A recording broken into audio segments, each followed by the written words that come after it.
focus. Ideate, innovate, enable.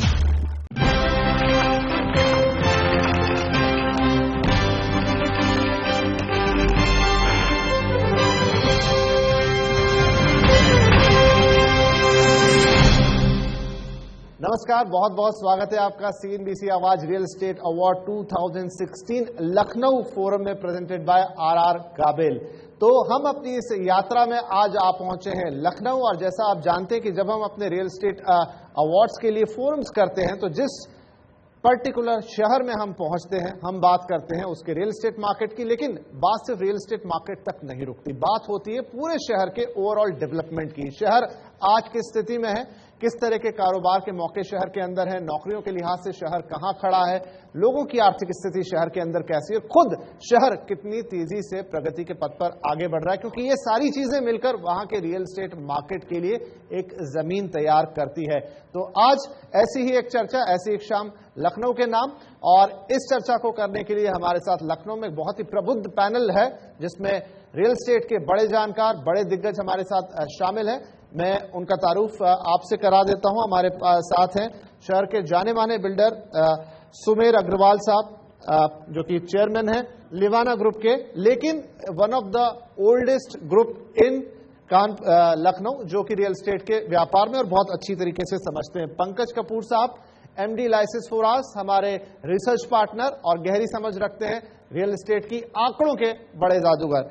साथ में है श्री गोपाल काबरा साहब, हमारे पुराने साथी, 10 साल से हमारे साथ हैं, आरआर ग्लोबल के मैनेजिंग डायरेक्टर और सीएनबीसी आवाज रियल एस्टेट अवार्ड में हमारे पार्टनर्स। साथ में जग्गी साहब, एसके जग्गी साहब, सीईओ एल्डिको ग्रुप, एक जाना पहचाना नाम लखनऊ के रियल एस्टेट मार्केट का, और एक यंग एंटरप्रेन्योर हमारे साथ हैं गौरव अग्रवाल, डायरेक्टर सिटी मॉल। तो कमर्शियल रियल एस्टेट की अच्छी जानकारी रखते हैं और एक युवा सोच के साथ आते हैं। तो आइए इस कार्यक्रम की शुरुआत करते हैं, और पहला सवाल सबसे वरिष्ठ पैनलिस्ट से सुमेर अग्रवाल साहब, लखनऊ के रियल एस्टेट मार्केट की जब हम बात करते हैं तो लखनऊ कैपिटल सिटी है उत्तर प्रदेश की, और किसी भी स्टेट का जो कैपिटल सिटी है उसमें एक पोटेंशियल तो अपने आप ही आ जाता है। इंफ्रास्ट्रक्चर वहां का हमेशा अच्छा रहता है, लोगों के पास जॉब्स अच्छी रहती हैं, शहर में एक अच्छा पैसा हम देखते हैं। तो लखनऊ उन सारे बेंचमार्क पे तो फिट बैठता है, लेकिन फिर भी जब हम प्रगति की बात करें, जब हम दूसरे स्टेट कैपिटल से इसकी तुलना करते हैं, हमें लगता है कि लखनऊ का पोटेंशियल आज भी अंडर ट्रैप्ड है, अभी भी अपने फुल पोटेंशियल पे काम नहीं करता है। आप क्या कहेंगे? आपका कहना सही है, लेकिन एक चीज आपको देखनी पड़ेगी कि दिल्ली की भी कितनी रियल एस्टेट कंपनीज हैं, बिल्डर्स हैं, वो लखनऊ में आ रहे हैं। तो इसका मतलब लखनऊ में अच्छी अपॉर्चुनिटीज हैं, और बाकी तो इस समय ओवरऑल रियल एस्टेट तो थोड़ा डाउन ही है, लेकिन उसमें भी मेरे को याद आते हैं अपने प्रधानमंत्री के ये शब्द कि माना कि अंधेरा घना है, माना कि अंधेरा घना है, लेकिन दिया जलाना कहाँ मना है। तो धीरे धीरे ये भी अंधेरा भी दूर होगा, और दिया जलाएंगे हम लोग तो रियल एस्टेट भी कुछ समय लेगा, लेकिन ठीक होगा।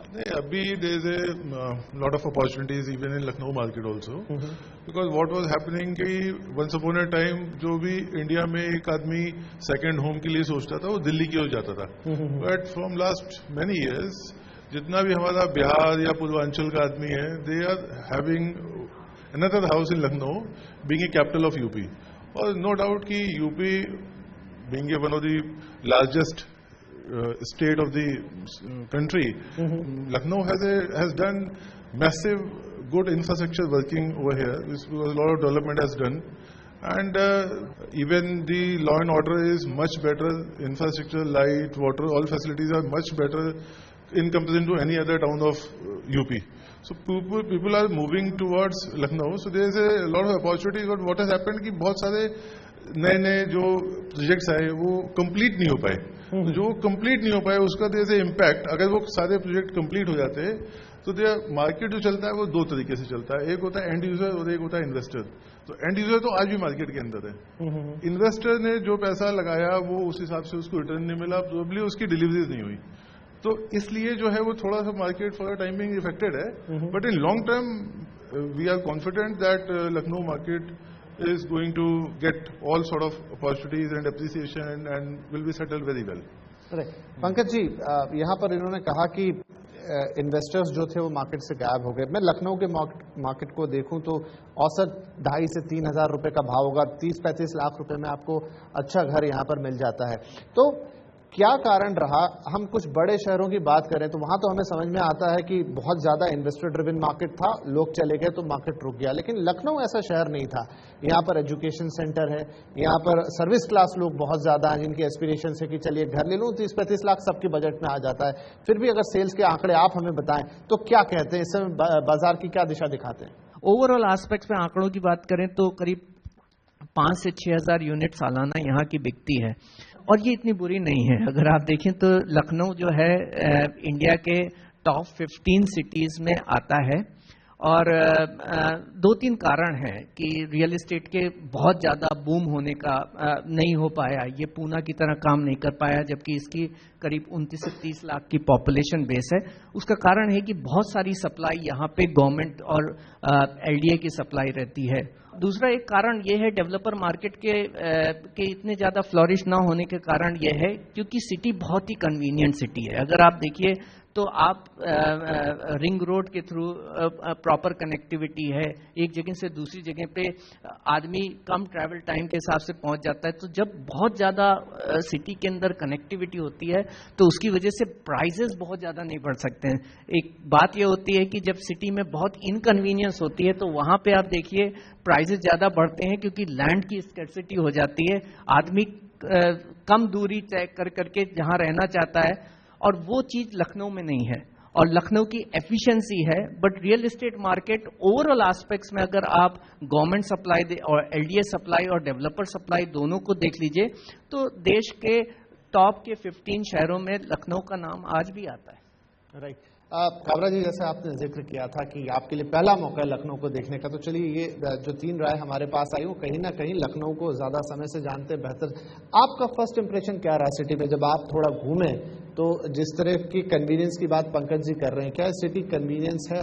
देखिए, जहाँ तक मैं समझता हूँ, मेरी पत्नी मेरे साथ में थी, कल हम लोग घूमे, आज भी घूमे, कि लखनऊ की बनावट काफ़ी सुंदर है। लखनऊ के लोग तो सुंदर है कि लखनऊ की बनावट को अगर देखा जाए तो दिल्ली के कुछ हिस्से या जयपुर के कुछ हिस्से से लेके कुछ मिलता जुलता एक खुलापन यहाँ पे, जो एक काफ़ी यानी जो बाहर का एरिया है काफ़ी खुलापन दिखा यहाँ पे। और जो आगे का जो लगता है इसमें यहाँ पे कि लखनऊ में विशेषताएं तो बहुत है, लेकिन लखनऊ में जैसे जग्गी साहब ने बताया कि पूर्वांचल के लोग यहाँ पर फ्लैट लेते हैं, लेकिन मेरा ये मानना है कि जब तक बाहर के स्टेट के लोग लखनऊ में नहीं आएंगे और कुछ लखनऊ के लोग जब तक बाहर नहीं जाएंगे, आज हमारी प्रेस कॉन्फ्रेंस उसमें बात कर रहा था, जब तक लोग विदेश या बड़े शहर में नहीं जाते तब तक उनका विजन इतना बड़ा नहीं हो पाता है। हालांकि लखनऊ में सरकारी कारोबार काफ़ी बड़ा है, व्यापार काफ़ी बढ़ रहा है, उस हिसाब से देखते हुए आगे इसमें गुंजाइश काफ़ी अच्छी लगती है। लेकिन फिर भी काफ़ी अच्छा मेट्रो भी आ रहा है।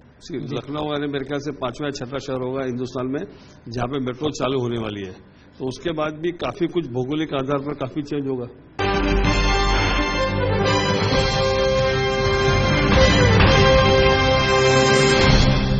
गौरव, आप हमें ये बताइए, क्योंकि शहर का रियल एस्टेट वहाँ के कमर्शियल रियल एस्टेट के हिसाब से भी नापा जाता है। कमर्शियल में कैसी एक्टिविटी है वो पूरा रिफ्लेक्ट करती है कि वहाँ के रेजिडेंशियल पे क्या हाल होंगे। तो कमर्शियल रियल एस्टेट इस वक्त कैसा कर रहा है? कमर्शियल रियल एस्टेट डिसेंट है, बहुत अच्छा नहीं है, but it is doing well. People are taking spaces on rent, big companies are coming in, but एक जो मेजर फ्लो होना चाहिए इंडस्ट्री आने का, वो लैकिंग है। जैसे हमारे यहाँ टीसीएस आया तो उसने विभूति खंड को स्टैब्लिश किया, HCL आ रहा है वांचल में, तो वो एरिया भी ग्रो करेगा धीरे धीरे। तो आई थिंक इंडस्ट्री की मेन डिमांड लखनऊ में ज्यादा है, which will drive indirectly the commercial aspect, the residential apartment aspect. ये सारी चीजों के लिए हमें इंडस्ट्री की जरूरत है। आई थिंक गवर्नमेंट का थोड़ा उसमें इनिशिएटिव की ज्यादा जरूरत होगी।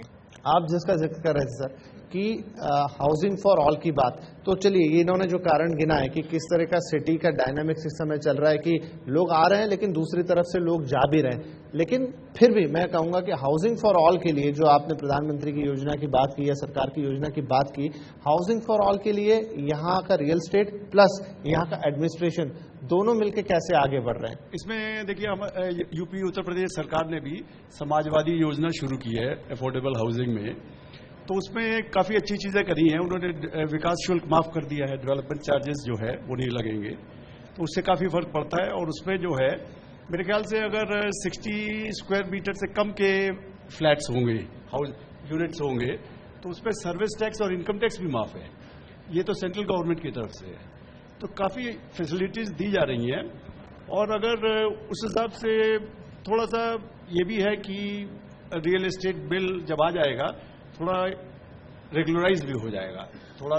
तो जो आप कह रहे हैं कि जो फैसिलिटीज दी जा रही हैं, जो पर्क्स दिए जा रहे हैं, तो क्या डेवलपर आगे आ रहे हैं? क्या उनको ये जो गवर्नमेंट की छूटें आकर्षित कर रही है, लोग अफोर्डेबल हाउसिंग में एंटर कर रहे हैं? भी है वो थोड़ी दूर होनी चाहिए, क्योंकि ईज ऑफ डूइंग बिजनेस जो है वो थोड़ा बढ़ाना पड़ेगा। अभी ईज ऑफ डूइंग बिजनेस में काफी दिक्कतें हैं और सरकार की तरफ से थोड़ा एक निर्णय लेना पड़ेगा। देखिए ये बहुत अच्छा है, कहा जाता है कि नहीं आप ये डाल दिया जाएगा कि ये नक्शा पास हो गया है, नेट पे डाल दिया जाएगा और इतने दिन में नक्शा पास हो जाएगा। लेकिन अगर नहीं करेंगे इतने दिन में पास, तो आप कैसे मतलब क्या करेंगे? तो इन सब चीजों के लिए भी कोई एक्शनेबल कोई चीज होनी चाहिए। मेरे पास एक इंटरेस्टिंग सवाल है काबरा साहब, चाहे लखनऊ हो, चाहे मुंबई हो, चाहे दिल्ली हो, जब भी हम बात करने बैठते हैं तो अगर हम डेवलपर कम्युनिटी से बात करें तो बात जाती है सरकार के ऊपर, टैक्सेस के ऊपर। सरकार की साइड से बात करें तो वो कहते हैं कि विंडफॉल प्रॉफिट कमाते हैं डेवलपर और फिर उसमें से सरकार अपना हिस्सा क्यों न ले। तो ये दोनों के बीच में जो अल्टीमेट नुकसान होता है वो कंज्यूमर का होता है, तो कहाँ बैलेंस बैठेगा?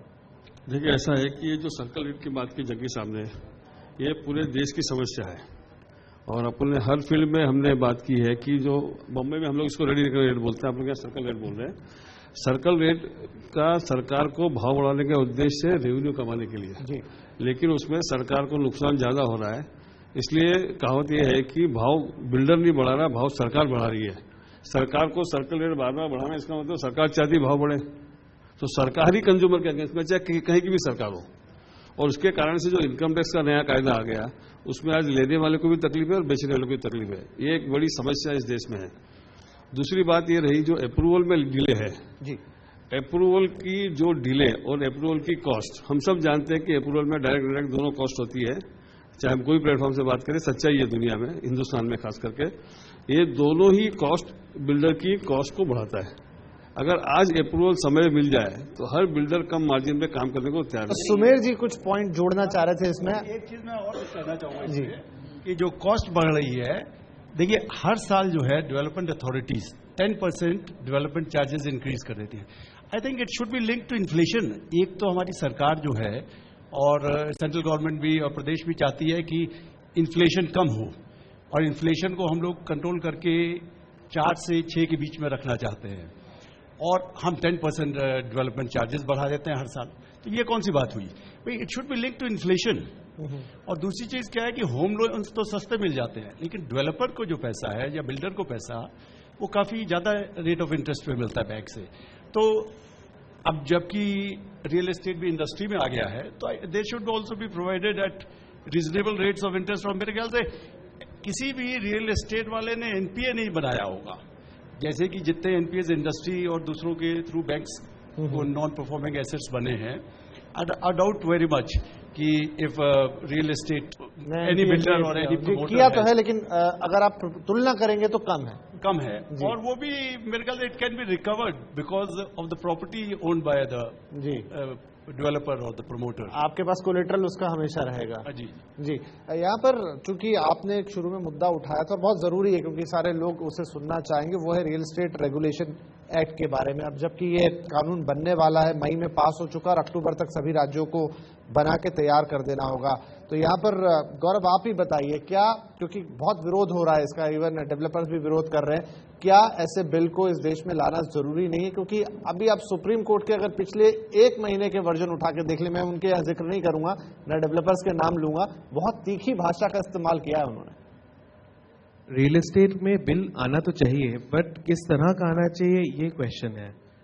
अगर हम किसी भी सेक्टर को थ्रॉटल कर देंगे, इतना ज्यादा रेगुलेट कर देंगे कि वहां पे हम सर्वाइव ही ना कर पाए, डेवलपर या मार्केट, तो मार्केट क्रैश करेगा।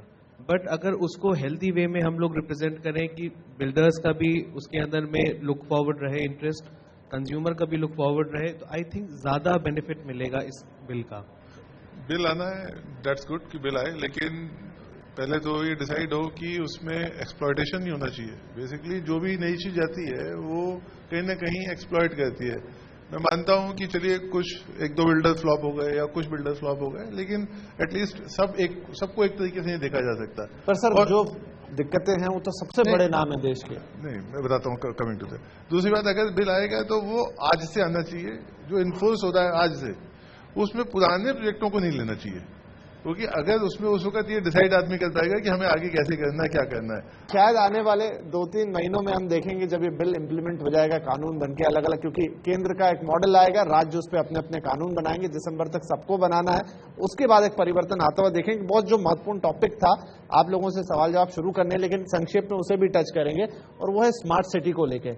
लखनऊ स्मार्ट सिटी की सूची में आ गया है, हालांकि पहली सूची में स्थान नहीं मिला था, 20 शहरों में नहीं आया था, लेकिन जो दूसरी सूची आई उसमें टॉप कर गया। तो आज स्मार्ट सिटी का बहुत बड़ा वृहद डेफिनेशन है, लेकिन हम इंफ्रास्ट्रक्चर की बात कर लें, सिविल सप्लाईज की बात कर लें, ओवरऑल सिटी में एडमिनिस्ट्रेशन की बात कर लें, सिर्फ इतना ही नहीं कि स्मार्ट आपके लिए कम्युनिकेशन है या वायरलेस आपने सिटी बना दी तो स्मार्ट सिटी हो गई। तो क्या लखनऊ उसके लिए, सुमेर साहब, तैयार है स्मार्ट सिटी बनने के लिए? स्मार्ट सिटी से ज्यादा हमें जो है हैप्पीनेस इंडेक्स को देखना चाहिए। इस तरह की सिटी बनानी चाहिए जिसमें लोग खुश रह सकें, क्योंकि आई थिंक पूरे वर्ल्ड में भूटान ही एक ऐसी जगह है जहां पे जीडीपी नहीं, ये देखा जाता है कि हैप्पीनेस इंडेक्स के बल पे वो निर्णय निर्धारित किया जाता है कि लोग कितने खुश हैं।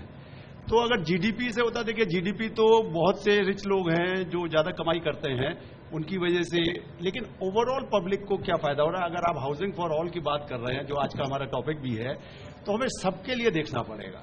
काबरा जी, आप क्या कहते हैं, लखनऊ को जितना आपने थोड़े समय में समझा देखा, ये बाकी शहरों की तुलना में, क्योंकि आप जाते हैं दूसरे शहरों को, ना देश में विदेश में भी देखते हैं, वहां की स्मार्ट सिटीज जो रोल मॉडल बन रही है इंडिया के लिए, अभी कितना गैप है?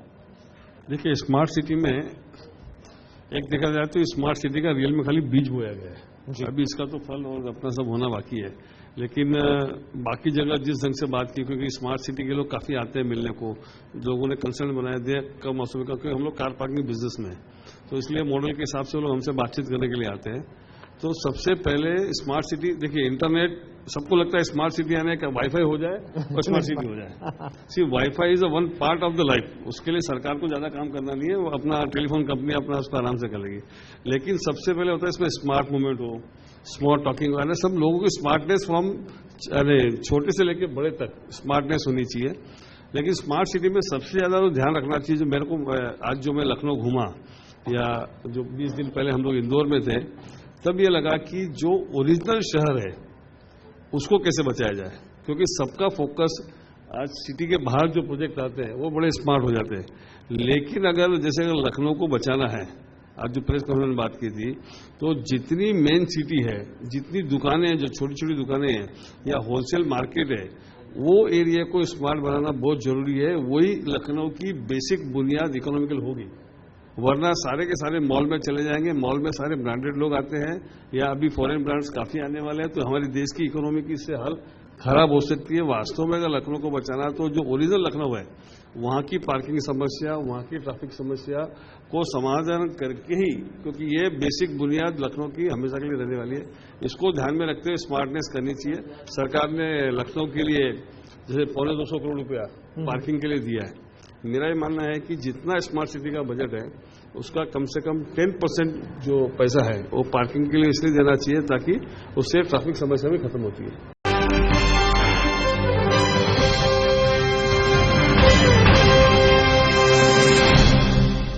चलिए ये चर्चा आगे बढ़ाते हैं, लेकिन अब आपके प्रश्नों के साथ, तो माइक्स यहाँ पर अवेलेबल रहेंगे। आगरा एक्सप्रेसवे बहुत अच्छा एक बन रहा है, लखनऊ आगरा एक्सप्रेसवे, और जो आउटर रिंग रोड अभी 3 दिन पहले ही अनाउंस हुई, उसका क्या असर पड़ेगा? तो जो आउटर रिंग रोड बनेगी उससे कंजेशन काफी दूर होगा। अभी आप देखते होंगे, अगर आप कुर्सी रोड की तरफ चले जाइए, तो जो रिंग रोड है, कुर्सी रोड और जो इंदिरा नगर से रोड आ रही है, उसको देखिए तो कितना जाम लगा रहता है, 2-2 घंटे तक जाम लगा रहता है। तो जब यहां से ट्रैफिक जो है, आउटर ट्रैफिक जो आएगा दूसरे शहरों से, वो बाहर आउटर रिंग रोड से जाएगा, तो ये चीजें कम हो जाएंगी। और दूसरी चीज क्या है कि हमारे यहाँ एडमिनिस्ट्रेशन बहुत लचर है, उसको हमें स्ट्रांग करना पड़ेगा। कि एज एन इन्वेस्टर अगले 5 साल के लिए यहाँ लखनऊ में इन्वेस्टमेंट का क्या ग्रोथ ऑफ रिटर्न क्या आ सकता है पर एनम के हिसाब से अगले 5 साल के लिए? वही मैंने जैसे आपसे कहा कि आप क्या एक्सपेक्ट कर रहे हैं, आपकी एक्सपेक्टेशन, अगर आपकी एक्सपेक्टेशन जो नॉमिनल है 10-12% की है, तो किसी भी ऐसे एरिया में जहां पे इंफ्रास्ट्रक्चर आज की डेट में डेवलप हो चुका है और आपको ये लगता है कि आप अगर जैसे आप एंड यूजर मार्केट में लेंगे तो डेफिनेटली इतना तो एप्रिशिएट हो ही जाएगा, एस्टेब्लिश मार्केट में लेंगे। अगर किसी नए मार्केट में भी ले रहे हैं तो जो जहां पे बढ़िया इंफ्रास्ट्रक्चर है वहां पे आप करेंगे तो मुझे लगता है 10 से 12% का रिटर्न आ जाएगा। अगर आप, और देखिए रियल एस्टेट में ये भी है कि 5 से 7 साल में जो ये साइकिल को रिवर्ट होते ही होता है। आप उठा के देख लें, हमेशा 5-7 साल में एक बार मंदी आएगी और एक बार तेजी आएगी। राइट। अच्छा, अब सारे लोगों की तरफ से सुमेर जी, जग्गी साहब, मैं एक सवाल पूछता हूँ कि अब फेस्टिव सीजन आ गया, लोग इंतजार करते हैं, कुछ डिस्काउंट वगैरह आप दे रहे हैं इस साल? हाँ बिल्कुल सर, खूब डिस्काउंट दे रहे हैं, जिस भाव माल बिक जाएगा उस भाव दे देंगे। मैं उनका जवाब देना चाहूंगा। तो चलिए, एक बड़ा ऐलान तो इन्होंने यहाँ कर दिया कि आप आइए और नेगोशिएट कीजिए, वो जो आपके हिसाब से आपके बजट में बैठेगा जग्गी साहब आपको दे देंगे घर। इसी कंक्लूजन के साथ कि आने वाले वक्त में हम लखनऊ को और ज्यादा तरक्की करते हुए देखेंगे, और वो तरक्की कहां से आएगी? आप सब लोगों से आएगी। स्मार्ट सिटी की बात हो, चाहे अर्बन डेवलपमेंट की बात हो, राजधानी वैसे ही है प्रदेश की, तो हम देखेंगे कि आगे चलते हुए जब स्मार्ट सिटी की एक लिस्ट डिक्लेयर हो जिसमें यह है कि किसने सबसे अच्छा परफॉर्म किया, तो उम्मीद करें इस बार लखनऊ सेकंड लिस्ट में था, लेकिन तब फर्स्ट लिस्ट में होगा और सबसे ऊपर होगा। तो इसी उम्मीद और इसी शुभकामना के साथ आज के इस कार्यक्रम को यहीं समाप्त करेंगे। नमस्कार।